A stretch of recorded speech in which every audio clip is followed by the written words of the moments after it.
All right. So, Shaan, I wanted to have Isaac on because we talk a lot about making money on this podcast, but I've been with Isaac at his home a bunch and I've gotten to know him.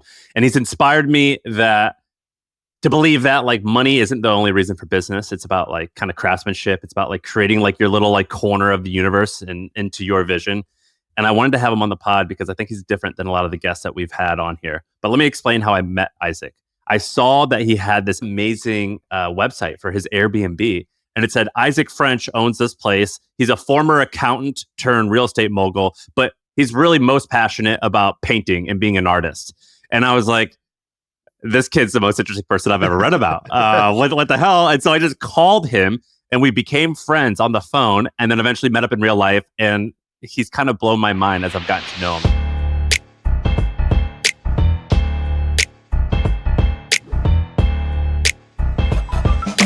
So when I met Isaac, I met him in a business context. He had this vibe where he was like, oh, like, no, the right way to do this business is doing this, this, and this. When you say you met him in a business context, what context did you meet him in? So Sam, can I tell a tiny story here about that? Yeah. So shout out Zach, he's cool. He introduced us. He introduced me to Sam, at least. I had no idea who Sam was, but basically I started texting this guy named Sam and I was like, I couldn't really give a rip. I had just built Live Oak Lake, which I'll get to in just a second. And like, here's this guy, Sam, who's some business mogul is what Zach told me. And so I started texting him and he's like, oh, this is super cool. You know, whatever. I told him all my numbers. And then he was the next morning, he was like, hey, I'm about to make a post on Twitter. You should join. So I'll shout you out. I was like, I don't have Twitter. That's a total waste of time. Good luck, basically. And he's like, no, you should really make a post. You should make an account. And I was like, no, whatever. So he made this post that kind of blew up. It got like millions of views. So halfway through that process, I was like, oh, maybe I should go ahead and join this. And the rest is history because like and I'd love to talk about that, but I absolutely love the ability to connect with other people online and share what I'm all about. But that was my introduction to Sam. It was not as a fanboy. It was just like this random dude on the internet who started texting me about business. And his numbers, Shaan, they'll blow you away. I'm ready to be blown away. Go ahead. Yeah, what is it? Can you say the numbers? Yeah. So let me just tell you a quick story of Live Oak Lake, if that's all right, because it's pretty cool. So I was a bookkeeper and I had this dream. I was 24 years old, just gotten married. I had this dream to create this like immersive, cohesively designed village of tiny homes in Texas. I didn't really have terminology for it. I just had, it's really hard to articulate because I just had this vision for what it would feel like. And I put an emphasis on feel because it was like a vibe I wanted to create. And people started laughing at me like, you're crazy. And I started looking for land for like 3 months. One morning I wake up, open up Zillow, and there's this 5-acre like jungle down the road from me that I'd driven past probably 100 times, but never thought anything of. But it had this little cow pond in the middle. So I was like, I should check that out. Drove over. And when I walked on the property, I literally got goosebumps. I was like, this is the place to realize this dream.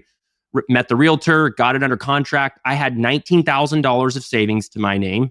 Again, 24, was not bankable by any standards. Had experience in construction. So my dad was a plumber, general contractor. I grew up with that experience. I've always been an artist. So I've always loved design. So how'd you get it under contract? If you didn't have any money, what'd you pay to put it under contract? I paid like $2,000 of earnest money, but to close with cash in 30 days, because it was a super competitive market. This was 2021 in Texas. People were flocking here and I knew this property. I mean, I was there within hours of when it was listed and I knew it would have been gone by the end of that day. So I was like, I'm going to get under contract with the due diligence period and then I'll figure this out. How much would you need at the end of that period to have come up with? $133,000 was the price of the property, which was a really good deal too for 5 acres. So just to make this clear, you have $19,000. You put $2,000 down to lock this up. You now have, I forgot how many days you said, 30, 60, 90 days, something like that. 30 days where you're like, I have faith that I will come up with another $130,000 that I've never seen before in the next 30 days. Of course, why would I not?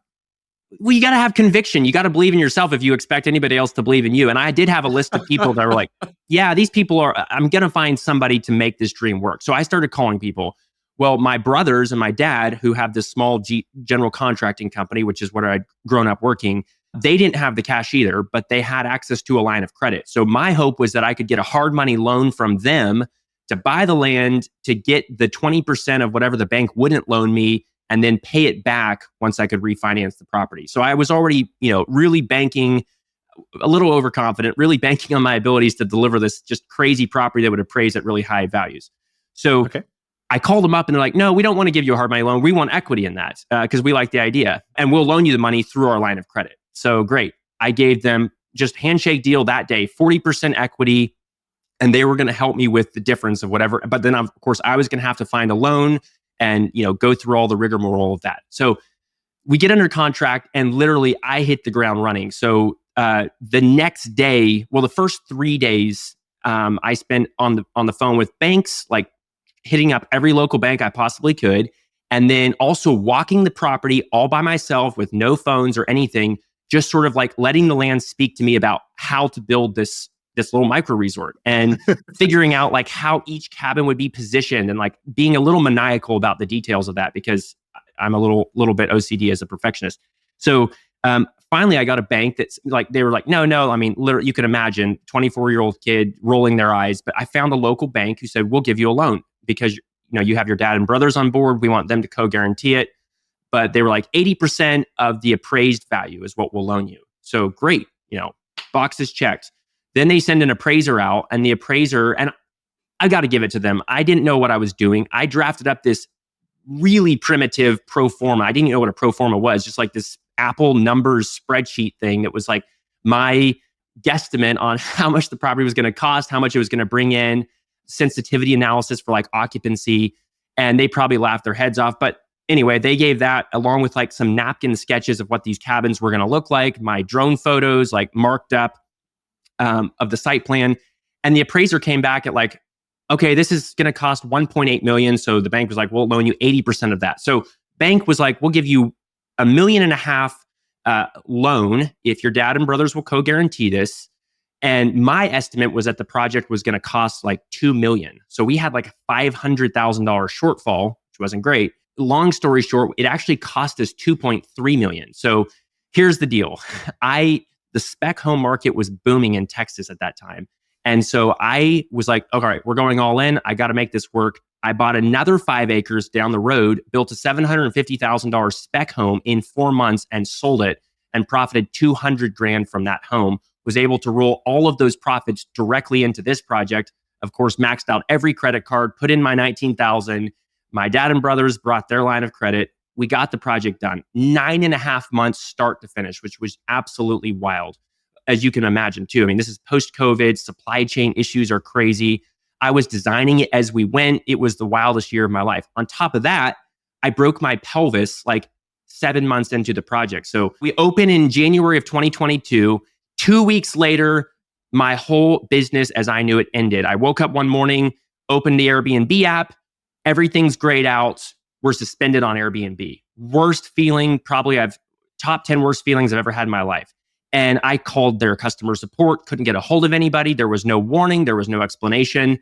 So I felt like I was totally kicked in the gut and was like, all right, we got to figure out direct bookings. And so long story short, found this travel influencer who lived like an hour away. And I didn't even know what this was, but just by digging, I stumbled upon them. They said, pay us $950. We'll make a giveaway post about your property. So I sent them photos. 2 days later, they made the post.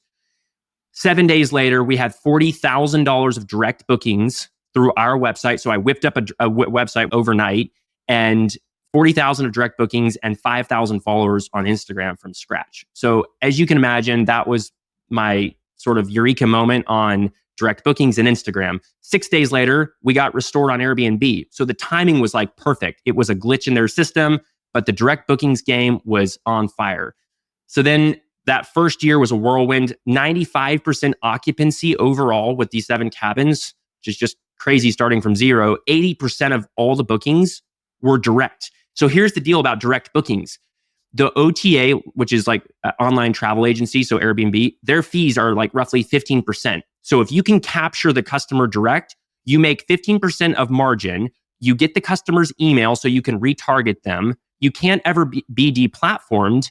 And you're reaching a more aspirational guest because they're booking from Instagram, not Airbnb. So they're not price shopping. They see these immersive videos and like, oh, we got to come stay here. We had guests come back 3 or 4 times in 1 year because we were able to retarget them and because the experience was just wow. You You sold this, 4 years in for how much? 2.5 years in, we sold for $7 million. So last October. 2.5 years in? Yeah. All right, guys. So listen up. We're doing something a little bit different here.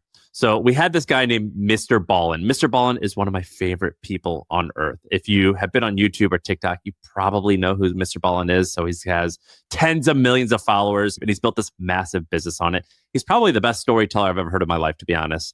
And he did this amazing podcast with us that we're going to release soon. We're not releasing the episode right away, but we are going to give it to our true fans. And if you are one of those true fans and you do want this interview, we have a link below. So check it out. Click the link in the description below and you can listen to it right away. Now back to the show.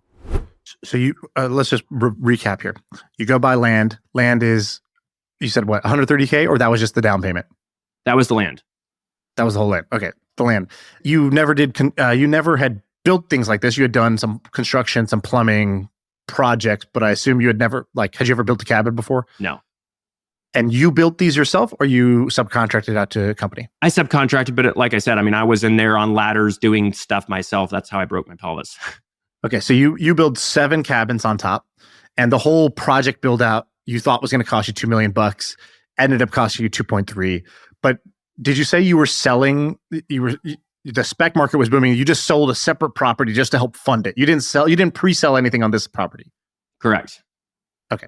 So you do this. It took you 9 months to get live with all 7 cabins. Is that right? Or one at a time? All at the same time. 9.5 months. 9.5 months. Okay. That's amazing. And this is post COVID, and you start renting these out. How much does a cabin rent for? What was the average kind of nightly rate? Like $600 a night. Yeah. He said he was doing 1.1 million a year in revenue.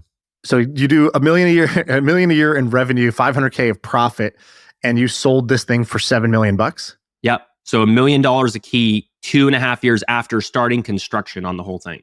And you sold it to who? A small private equity group. And how did that come about? They approach you, you approach them. What happens? So we actually listed it. My philosophy is that every material thing should have a price tag. This was super controversial. A lot of people that saw the success were like, you should never sell this. This is lightning in a bottle. But I was like, no, I've learned so much from this process that I could theoretically redo everything way better. And plus, if I ever want to raise money, I want to be able to show the full life cycle of a deal. So we went ahead and listed it with a broker, and we got approached by multiple private equity groups. They see the writing on the wall for commoditized short-term rentals, and they want these one of a kind properties. And but most of them need to operate at a much bigger scale. This group was small enough that they were willing to take a one-off property. So here's the crazy thing: in the hotel industry, you typically have 3 parties. You've got the real estate, you've got the managing company, and you've got the brand. Sometimes the operator and the brand are the same. Well, with this property, we built 150,000 followers on Instagram, plus 30 or 40,000 people on the email list. So we essentially were selling the brand and the real estate together, which is part of the reason we got such a crazy high price, for a 7 cabins in the woods in Texas. But basically they came along, offered $7 million. We negotiated some of the terms because they wanted to seller finance some of it. And the deal fell through 3 times, as could be expected. They ended up having to get a bunch more debt than they thought, but they came through eventually, and we closed last October. So, yeah, the look that you have, Shaan, that's how I had when I first met him. So when I first met him, I was just on the phone with him, and I go, hey, I'm got to go to this conference in Idaho. I think you said your parents or something, you have connections there. Do you want to meet me up there? And do you want to become friends? Because when I met this kid, I was like, you're amazing. And I said, when I share you on Twitter, you're going to get popular, and just promise me that you're going to let me always invest in anything you ever do from now on, because I think you're going to be a very popular person, because his passion and the way that he's principled and he outlines what he's going to do, I found to be intoxicating. Do you get that vibe, Shaan? You know what I mean? Yeah. Well, I think the hustle that you showed there is great. I mean, that's what successful entrepreneurship looks like, right? You start with a vision, then you don't count yourself out. I think that was the next most important step. You didn't count yourself out. You could have said, I don't have the money, I don't have the experience, I don't have the time, I don't have anybody who believes in me, I don't have the network, whatever. You didn't say any of those things. You said, how do I get the time? How do I get the money? How do I get the network? How do I get the cash? What do I need to do to get this right?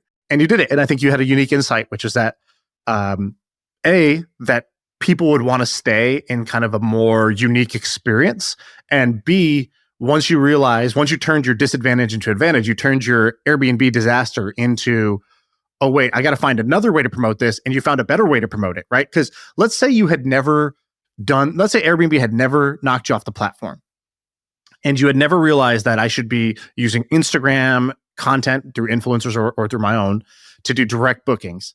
What do you think this property would have been worth had that not happened?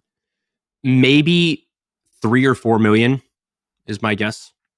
Right. Maybe. And maybe not even be a sellable asset. Right. No. Maybe not, like definitely not a private equity sellable asset, but maybe just to another real estate owner who's looking for rental properties.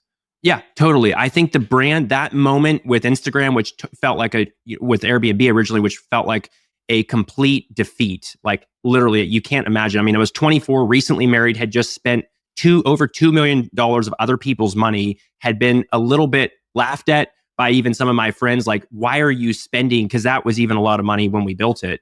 A lot of my friends in Waco in the short-term rental market said, you're crazy. We already have this glut of short-term rentals here. But my whole thing was, we're building a new lane of traffic. We're creating a destination. Build it and they'll come. But when that Airbnb debacle hit, it ended up being the biggest blessing in disguise I could have ever engineered. I got extremely lucky and just overall was obviously extremely blessed with the project. But it's become my conviction that if you have an inspiring vision, you have the ability to communicate it, and you have the conviction to bring that vision to life, you become a magnet for everything you need. And that applies to capital, to guests, on and on. The universe conspires for those with a mission. There's a bunch of stories of people winning massively by having the idea of build it, they will come. But there's a whole lot more stories of people having that attitude who lose big. And it doesn't matter what business you're in.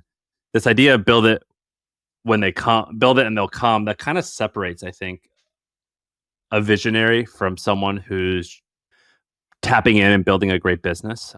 I like people who point and say, this is where we're going to go. And a lot of times those people fail. More often than not, they fail.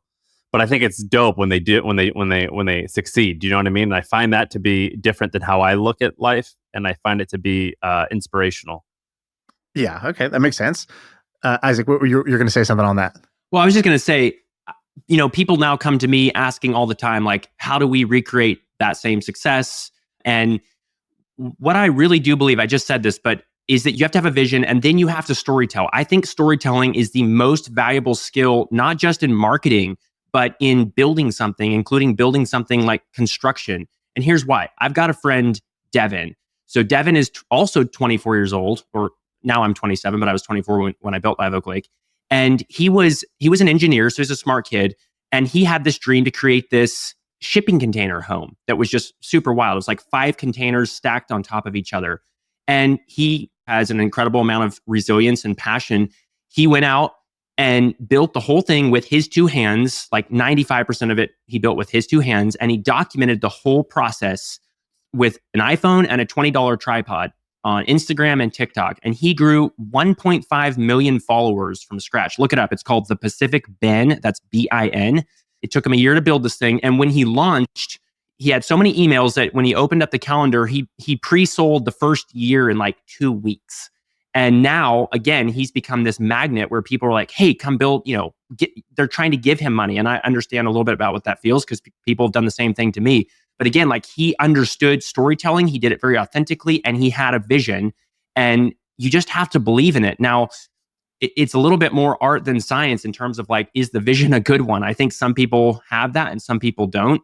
I credit my childhood, some of the stuff I already described, and the character that my parents put in me as like fully responsible for the success that I've had. And let me just tell you, like, if you're a super confident person like I tend to be, you're going to have some hard knocks. I have fallen flat on my face more times than you want to hear, including during and even after the sale of Live Oak Lake. So you have to learn humility, and you got to learn it the hard way, but that's not mutually exclusive from having that kind of just intuition and sense that, like, I think it's a sense of taste too. It's like, this is going to work and here's why. And even if I can't convince you, I still believe in it, and it's a conviction. And then people rally around that. And then of course, your track record is a lot. When you're starting from zero, you don't have that. But as you go, you got to be very careful with the projects you take on, because obviously you don't want compromise that record.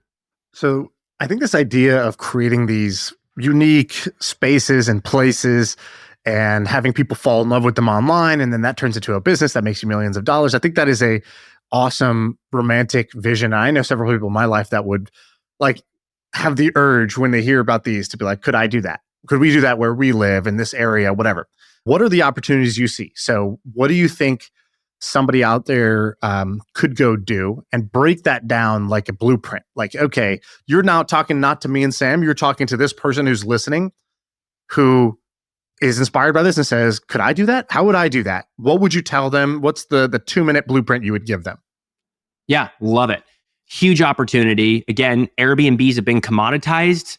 They're just, unrecognizable from each other. There's no differentiation. So whether this is an old summer camp that could be totally transformed into like this micro resort, or say it's a roadside motel. A lot of people are doing these, or it's 7 cabins around the lake. I got a friend named Brian who had this idea to rethink what houseboats meant. And so he built, for $200,000, built this houseboat. You can look it up. It's Flohome. That's Flohom. I mean, it's like totally different than what you think of. It's like a mini yacht almost. And then he started renting it out. Absolutely went berserk. Now he's raised a bunch of money. He's buying marinas. So the cool thing about houseboats is you don't fall typically into the same regulations as STR, as short-term rentals, because you're on the water. So he gets to be in like these prime locations in like, Baltimore Harbor or Annapolis or Washington, wherever. And you get 360-degree harbor views. You're sometimes in hotels, sometimes not even in any zoning at all. And there's zero competition. So again, that's completely unique. There's such a spectrum of what these could be. I've got another friend who's doing tree houses. So he bought a piece of property. And here's the blueprint that I go after. Number one, choose red states over blue, generally speaking, because get speed to market is everything. And you want to be in a place that's super easy to build. So rural Texas, which is where I am, there's essentially like no zoning. And I didn't have to go through some long permitting process like I would if I was on the Big Sur coast, or that's a radical example. So go off the beaten path. It's okay to get away from places, but you want to be within 2 hours from a major metro area of like, let's say 1 million plus people, because that's your drive to distance. It's like a staycation distance. So you're going to get a lot of 2-3 night staycations. You need to be within 2 hours from a major metro area. You need to be within 15 to 20 minutes of like a town that has a coffee shop, maybe a good restaurant. Maybe there's ways around that. Like you could do a meal kit where you could partner with a local chef or local farmers and like make that part of the experience that you're offering the guests. But it's okay to get off the beaten path. You want to find that 2-hour Goldilocks zone. Then find land that's super cheap, that has some natural potential. Let's say trees are kind of a must because you can't grow a tree overnight. And that's what Live Oak Lake had. Maybe it has some topography. People love water. Perhaps you can create a water feature. So I've got this other crazy story, and I'm about to make a Twitter thread on this, but some friends named Kemble and Christine had a dream. They're in rural Ohio. They buy this piece of property with zero money. The guy was a pastor. He had no money. He bought this piece of property, and then he noticed it had like this old dilapidated lodge on it. But he noticed like down below the lodge, there's this little cliff, and there's a seasonal stream that only flows like a few weeks out of the year. And they had this idea. So they actually dug out and dammed up this little pool. And then they put in a pump, recirculated the water so that it's flowing year round. And there's essentially a waterfall swimming pool. Look it up. It's called The Cliffs at Hocking Hills. It's absolutely wild. This place has gone mega viral. They've got 600,000 followers on Instagram. They're booking out every single night, 2 years in advance. And that water feature probably cost them $20,000 to $30,000 and has literally created millions of dollars of value, both in the brand and in the property that they have. So like find a property that's mediocre, but that has the potential with your vision to create something totally one of a kind.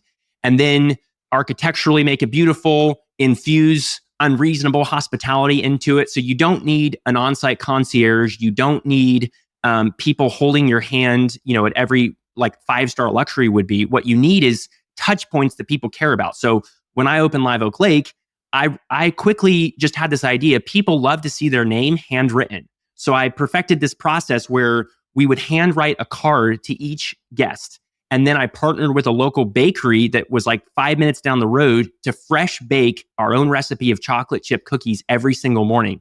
And then on the back end with my software, because I pretty much automated the whole property, so it was running with like 2 part-time employees, the whole thing on its own, I gave access to those bakers and they could see every morning like how many reservations were that day. They would make the cookies. The cleaners, who also had access to the property management software, would pick them up, would deliver them. They would write the card, so I didn't have to do any work.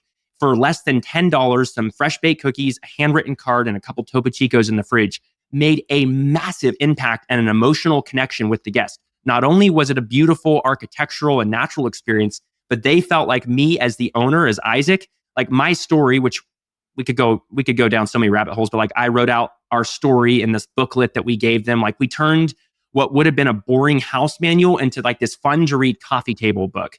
But then on top of that, there's this handwritten note, and they all felt like, oh, Isaac just now left this for me this morning. And then like in the messaging, we did all these automated messages, but we wrote them in such a way that was extremely careful and extremely intentional. So it felt very fresh and spontaneous. So little ways like this, I love this. Sam has this phrase, and I've taken his copywriting course, Copy That, 2 times now. It's absolutely gold, in my opinion. But he has this little thing about these forgotten areas of copy. So whether that's like the 404 landing page on a website or like the terms and conditions, whatever, you find these little places that are overlooked, and then you just spice them up and you make them feel cared for. And that's what we did with Live Oak Lake, and the guests absolutely loved it. So there's a bunch there.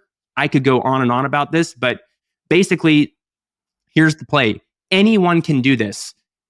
Anyone can go out and spend $100,000 if you find the people, buy this piece of land. Yeah, you're going to have to get a bank loan. I know tons of people doing this. I've got a community of about 50 people building these properties right now around the country. And the value creation in such a short amount of time, if you execute this well, is just off the charts. Dude, you're like one of these toys that we just wound up. We just kind of let go and just like, holy shit. Sorry, but I love it. No, don't apologize. I love it. I whenever I get done hanging out with you, I feel more energy. I think there's like 2 types of people. There's people who you feel like worn out when you get done hanging out with them, and then you feel like there's people where you feel inspired.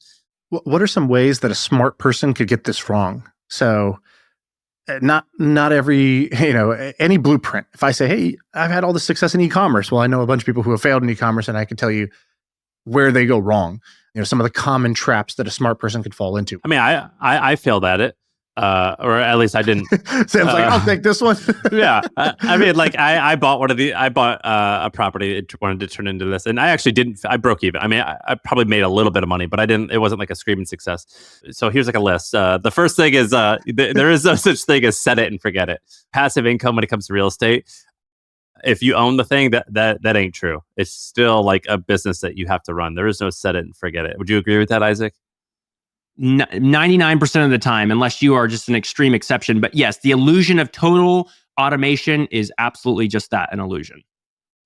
I think another thing is you really actually have to give a shit and care about it. Like in order to like make outsized returns, it needs to be really, really different and special, as opposed to just like in my case, I was like, oh, well, there's not a lot in this part of the country. Like this picture looks good. I'll stand out. Done. That's why my returns were only okay. That was not an exceptional plan. Yeah, I think that design is the number one lever that you can pull. As my friend Hans, who's awesome, by the way, Hans Lorite, absolutely blown up on Instagram recently. He's got like 550,000 followers, and he's like breaking down interior design in these little short form videos. But design is the biggest lever you can pull in controlling how people feel. And going back to that vibe and that feeling that you're creating, hospitality is all about emotional connections with people, with your guests. And you're in a business that's notoriously difficult to operate. So you live or die based off of every single guest interaction. And going back to raising all the money, this is what I feel like a lot of startups inevitably fail at. They try to scale too fast. They invest all that money. They see the opportunity. They see the Live Oak Lake case study. They invest all that money in like hiring these designers and hiring, spending a ton on ads and doing all these things that are like their priorities are wrong. You need a story. So like if you want to do this, you probably, chances are like you shouldn't just dump a bunch of money into somebody else's. Well, you can do that if it's the right person, but ideally you need to be partnered neck and neck with someone who is extremely passionate and wants to tell that story. But hospitality is all about like, how do you serve these people? And so this is where, even though I did automate most of the property, like I'm telling you, it was awesome. We had Zapier, we had like 6 softwares, we had smart home technology. The place was just running like a machine, but I was still reading every single review. I was still at least seeing every single message from every single guest. And that's a 24/7 thing. I mean, that's intense any way you cut it. And when you don't have somebody who cares about that, or you don't have the right employees that have, even once you've built it, who can operate it with that owner's mentality, you're going to suffer. And there's this great quote by Tim Ferriss. You've probably heard it, but he says, "There's a glut of mediocrity in the world. Please don't contribute to it." And I would say that applies to the design aspect, that applies to the operations and like hospitality aspect, that applies across the board. So if you come with the right mindset of, I'm here to serve, I'm here to like, again, build out this incredible vision, tell that story authentically, chances are you're absolutely going to succeed because people gravitate towards that naturally. You know, Shaan, you and I make money on the internet. And when you make money on the internet, that means the barrier to entry is really low. So it's really easy to have an idea and turn it into something very quickly.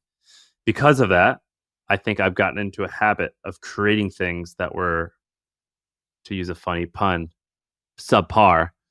Like there was very little passion involved in them, or there's very little excellence. Have you ever like felt like that when you're making stuff online, Shaan? Like where you're like looking back and you're like, this is just not a very high quality thing, even though it's making money? Honestly, I disagree. Like, I think the barrier to entry is low. Yes, it's easy to play, but it's not easy to win. And so anytime I've tried to do something that works online, I don't know, I threw my all into it. I wasn't necessarily very good. So even if I got a mediocre result, it wasn't due to lack of effort. It was due to lack of skill, or I'd make something really good that nobody cared about, nobody wanted. It was just the wrong problem to solve. So I think that, yes, it's easy to try something online. I don't think it's easy to win at something online. I don't think you can get away with something. How do you define winning? You know, whatever, hitting my goals for it, right? So having something that actually grows, that is sticky, that is, you know, very profitable. You know, the things I look for when I do a project online is I'm trying to have it be successful. I don't think any of these are easy. They're definitely easier than going out into a plot of land and being like, I'm going to build a luxury stay here, and I'm going to serve customers essentially by hand. It's definitely easier than that. But I wouldn't say it's like, I don't think you can get away with sucking online and be successful because the barrier to entry is so low. Because the barrier to entry is so low, there's so many people playing. Because there's so many people playing, to actually do something that works and captures people's finite attention is still hard. Well, we have so many friends that are popular on the internet, and they make crappy stuff. Like, well, that's crappy by our standards. It's not crappy by the customer standards, right? Like, I was thinking about this the other day. So Jimmy, Mr. Beast, who, you know, is friendly with us and is obviously super successful with YouTube. He just released a guy, I guess it got leaked, his production document. Did you guys see this? I read the whole thing. So I actually want to do like a whole bigger thing on it. So I don't want to go too much into it. But one amazing thing is, you know, you get to see inside of his mind, and his mind works in a really unique way. And I think you could see from that document why he's so successful. But if you read that document or you hear the stories about him, you would think that he is making the greatest videos the world has ever seen, that he is the whatever. I don't know who the famous directors and artists of our time are, but you would think he's doing that, when in actuality, it's sort of like saying, who makes the best burgers? Is it McDonald's, who has the most popular burgers? They sell the most volume of burgers. Is it someone in the middle? Is it Five Guys, because they're pretty popular, but maybe their taste is a bit better?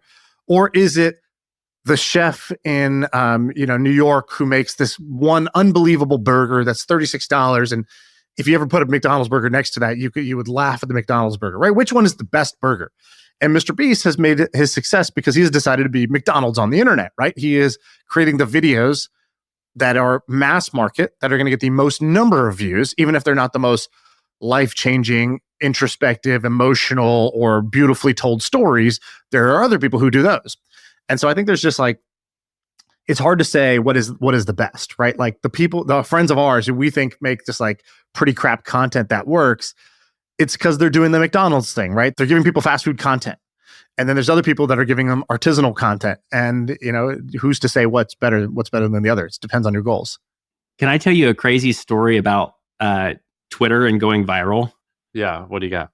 So actually, Shaan, I need to publicly thank you because your episode on How I Write with David about how storytelling was, golden. You don't know how many people I referred to that episode. But I don't know, 4 or 5 months ago, Alex Lieberman made a post about, he was like, I just watched this interview with Aaron Sorkin about stories and I'm entranced by it. I want to go down that rabbit hole. And so anyway, when I saw that, it resonated with something I was already feeling. I wouldn't consider myself naturally a great storyteller, actually, but I was like, I feel like I can learn this skill and I'm going to figure it out. So I went down the rabbit hole and I listened to podcasts and I read books and I took courses and copywriting and writing in general. And then I was like, okay, I'm going to figure this out and I'm going to try it.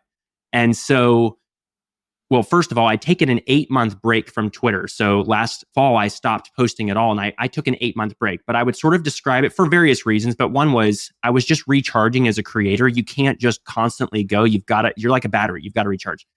But I came back kind of guns a-blazing in June with all of this knowledge that I had been accumulating from all of these different sources. And right out the gate, I had a 6 million view thread.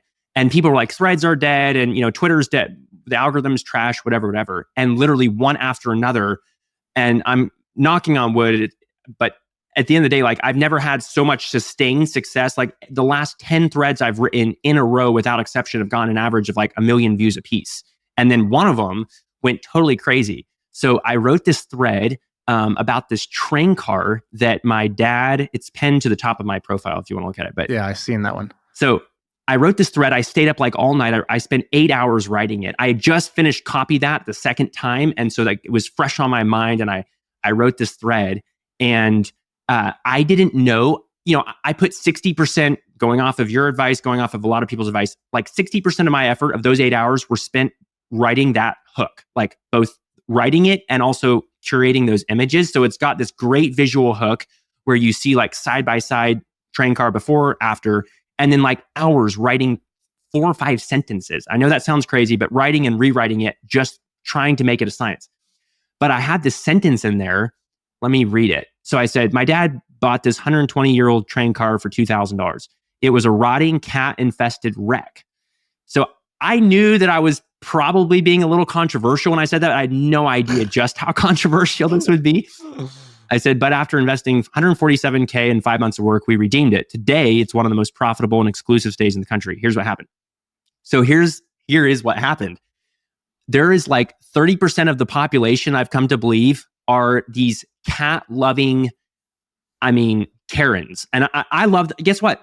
Spoiler alert, I love cats too. I was not meaning disrespect to the cats when I said this, but these people read that whole thread and then just absolutely murdered me in the comments. What happened to the cats? The cats were the landlords. They should have kicked you out. Blah, blah, blah, blah, blah, blah, blah. Like machine gun fire. It was crazy. And so on top of what was a pretty good hook and a good story, we had just jet fuel poured on the fire by these cat lovers and me haters. So that was kind of crazy. And I've learned... Didn't Brian Chesky comment on that? Or Brian Chesky reposted it twice in one day. Joe Gebbia reposted it. Paul Graham quote tweeted it. And then 20 million views total in the first day. But here's another crazy thing. So there's all these journalists that lurk on X. You don't know about them because they probably have 300 followers. So within 2 days, I got invitations for coverage. So in the 2 or 3 weeks since I wrote that post, the story has been featured in the New York Post, Vice, Business Insider, Fast Company, the Daily Mail. Cody Sanchez is coming to do a YouTube video, tens and tens of millions of views. So you're just really creating this surface area for luck when you post on Twitter, because it's basically proof of concept. They're like, oh, this story is resonating. We should go ahead and post it too. So it's crazy. I love that story. And I checked out this thread. It's great. But I think that the real lesson here, what's the right takeaway? I think there's a few. One is, there were some nice copywriting techniques in here. And yes, it's cool that you decided hey, this is all a skill I can learn. I can learn storytelling. I can learn writing. I can learn how to be better at content creation. and you just decided to like obsess and devour that stuff. But the real thing is the story went viral because of what you guys did. You did something amazing. You took this, basically like beaten up, rotten train car, and you turned it into something cool. And it's like, without that, you could obsess over all the sentences you want. That story's going nowhere. And so the best content creation is go do amazing things in your life and then learn some best practices about how to talk about them is a much better approach than learn the amazing skill of writing hooks and never do something amazing in your life. And I hope that more people do the amazing thing in life instead of the opposite. But dude, why are you on Twitter? Because you need to be doing this on TikTok. You're on the wrong platform, my friend. Man, I want to start doing short form video, but I love writing. And Twitter helps me think better. Like, number one, I get to connect with much smarter people than those other platforms. And it's not just about some vanity metric of having a big audience for me. I genuinely enjoy the process of having to write concisely. And again, it's like a skill I just wanted to attack in copywriting and writing in general. And so that process of like clarifying your thoughts by writing tweets and like every single word counts and building a slippery slope that Sam talks about that people will fall down. I just absolutely love that process. And not just for production value of the story, but for what it does in my own thinking. But yeah, the iteration will probably be, I prove these story concepts and sort of write a script in my Twitter thread. And I've had like 10 of these that have, like I said, gone like pretty viral. And then I basically have all my heavy lifting done for me. And I just like throw together a nice green screen, maybe video of me talking about it and telling that story like really snappy on Instagram and TikTok. And then eventually I want to do YouTube because, of course, as you guys know, there's an insane loyalty. And of course, you can monetize and whatnot through that as well. But I'm also a perfectionist and like the short form thing, like people, what really is working right now is really raw and authentic. And that's cool. But again, I care so much about the production value that's hard for me to sort of fit into that slot. Originally, when I told Shaan about you, he was like, "Oh, it sounds like an Amish guy who likes money." And I was like, "Yeah, I guess that's an interesting description." But if that is, I was like, I'm the next two words were I'm in. Yeah. And if that, and let's just say, to someone who's not like entrenched in this, Isaac, your community is similar-ish to Amish. What do they think about you, like being this popular internet guy, or do they even know? Do they even know like what you're doing? Yeah, are you sinning by being on this podcast right now? Like, what's going on? What's the reaction back at the farm? All right, we're gonna go way back, but I'll try to be brief here. So my wife's grandparents actually founded this community 51 years ago, and it started as an inner city mission in the slums of Manhattan. And they had actually been atheists, but had these radical, life-changing experiences with God, became Christians, and then felt called to start this mission there. And it was super unlikely beginnings, but basically a motley crew of folks from all backgrounds, a lot of people that were sort of like disaffected with life, sort of came together, and a core group started coalescing, and basically a church was founded. But then a few years into it, they were like, they were all young parents, and they realized we need to have a culture where we can raise our kids that is going to sustain the values that we care about, like family and our faith and whatnot. So they started looking for land outside the city. Long story short, they all moved about 200 people to Colorado, Western Colorado, which was like the middle of nowhere for people that had spent their whole lives virtually in New York City. And that's where my parents recently graduated high school, Western slope of Colorado, encountered this group of like weird people being called a cult by all the locals, but again, had these transformational experiences, came to God and joined this group. And then in Colorado, they sort of learned all these skills, like how to live off the land, how to grow your own food, how to work with your hands, and relearn all these traditional skills like woodworking and pottery and blacksmithing. And then fast forward, they picked up and moved to Texas in the early 90s. And so we have a piece of property around 450 acres just outside of Waco, where first the group was in Austin, some was in Waco, it consolidated here. And basically, what makes us different is we take our faith very seriously, and we want to make that faith come alive in every aspect of life. So instead of just like church being a program that you attend a few times a week, we truly try to live out community. So we're working, playing, doing life together. And there's about 1,200 people a part of this Texas branch. About a third of those actually live on that piece of property, that 400-acre piece of property. The rest live on their own places nearby.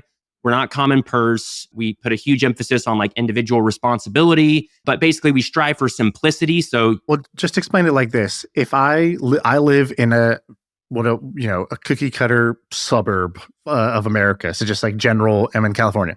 If I went and visited where you guys live, what would seem most different to me? Well, what is it that you guys do that would be most different? Yeah, we don't have TVs in our homes. We don't really have internet in our homes. We, again, like 95% of the community either is self-employed or works for each other. So we live this agrarian lifestyle. We grow gardens. We do use technology. And this is where one of the ways we're different from Amish. Our whole philosophy is we want to control it versus being controlled by it. And so basically I grew up on a farm taking care of animals.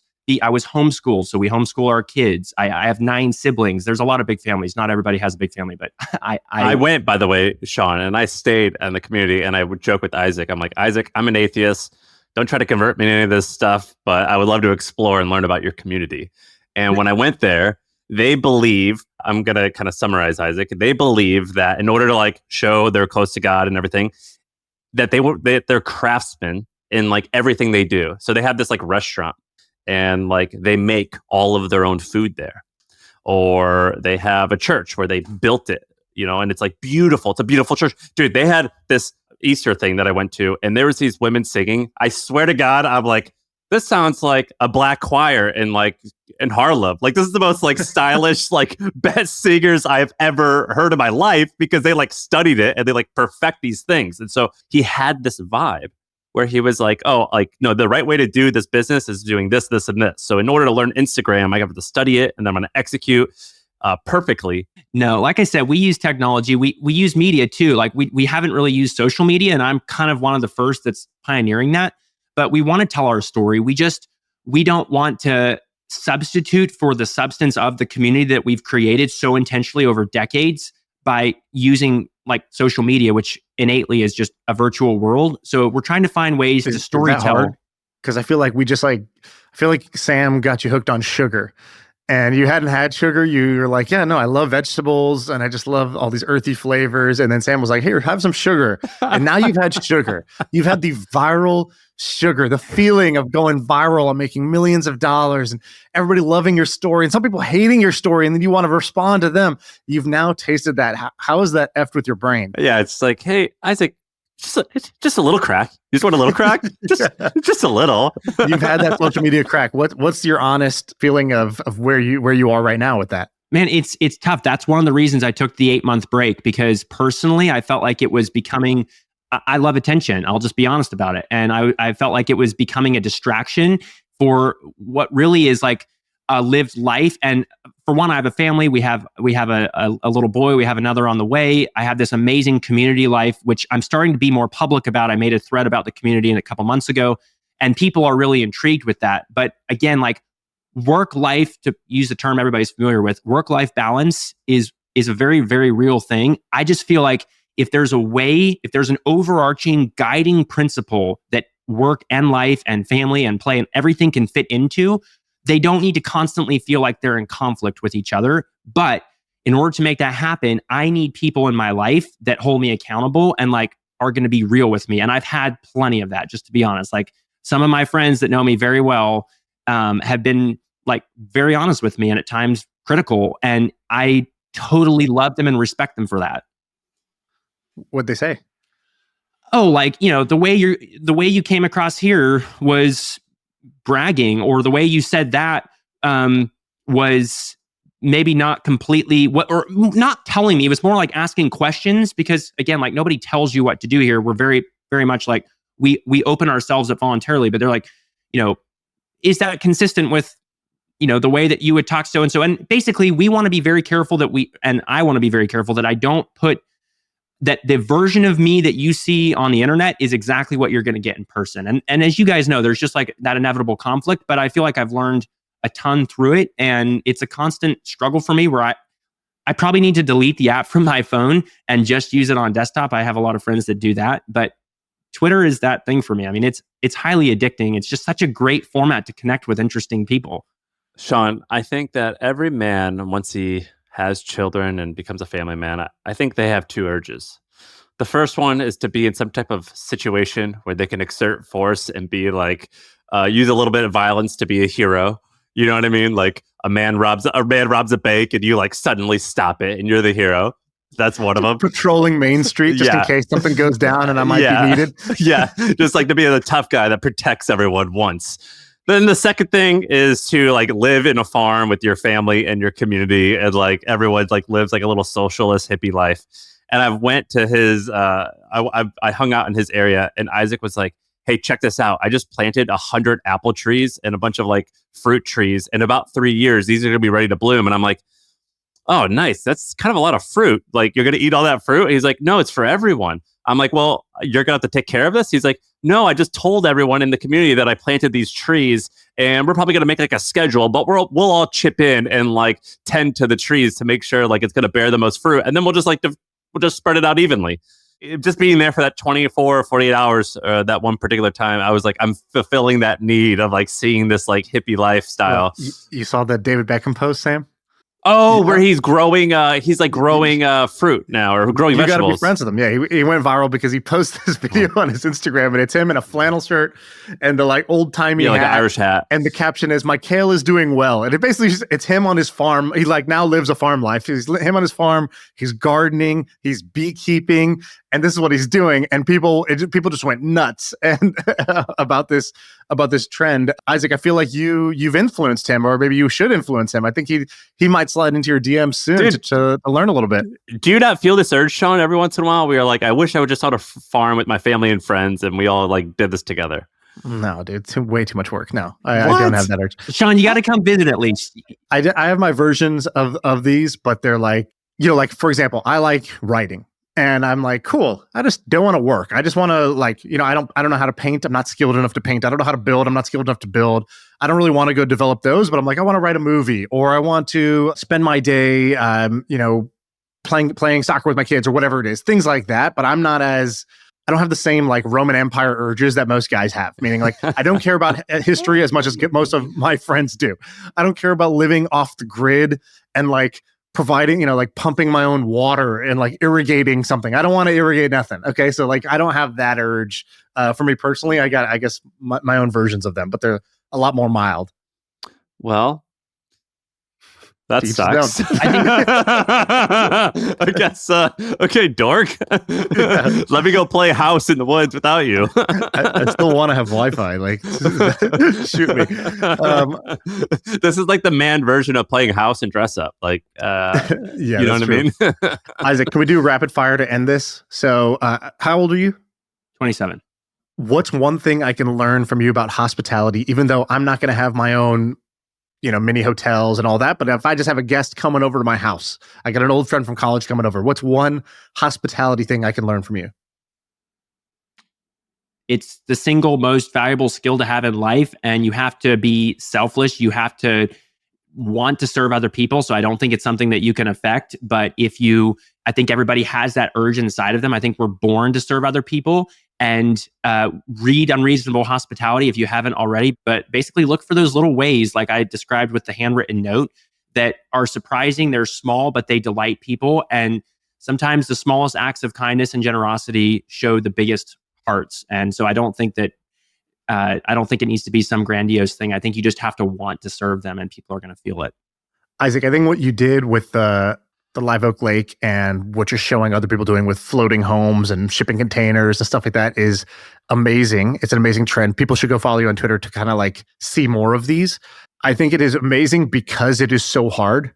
And so for the few people who are capable of putting in the creativity, the passion, the care, the hospitality that it takes to make these successful, that's amazing. And send me your links so that I can go stay at your places. And for me, it's a reminder of like, if you want an unreasonable result, you sort of have to do an unreasonable thing in certain areas. And this is definitely one of those areas. And so for me, I would never be able to pull one of these off. So props to you, because I hear your story and part of me is like, oh, I would love to do that. But the bigger part of me who knows me better is like, this is not for you. You have to be exceptional to make this work. You have to be exceptional on the real estate development side. You have to be exceptional on the content marketing to go viral so that you can get booked, for 2 years out. You have to be exceptional on the hospitality because you have to re-earn the business, with every guest stay. And I think you are exceptional. You've done that. And I think also it's a good thing to know about yourself, whether that's for you or if it's not for you. And I think there's a very small subset of the population who it's for them. Well, I appreciate that. Can I close with 2 quotes that mean a lot to me? One, the way you do one thing is the way you do everything. So sweat the details, care, put your heart into whatever you're going to do. Do it with hospitality, do it with excellence. And number 2, there's this quote by this English pastor actually named John Wesley. He was like a few hundred years ago, but he said, light yourself on fire with passion and people will come from miles to watch you burn. And that's kind of my hope in life. Wow. I want people to say, well, that's a life well lived. And I want to say that at the end of my own life. That is an amazing quote. I love that quote. Dude, thank you so much. You're the man. We appreciate you. And we'll wrap up there. That's the pod.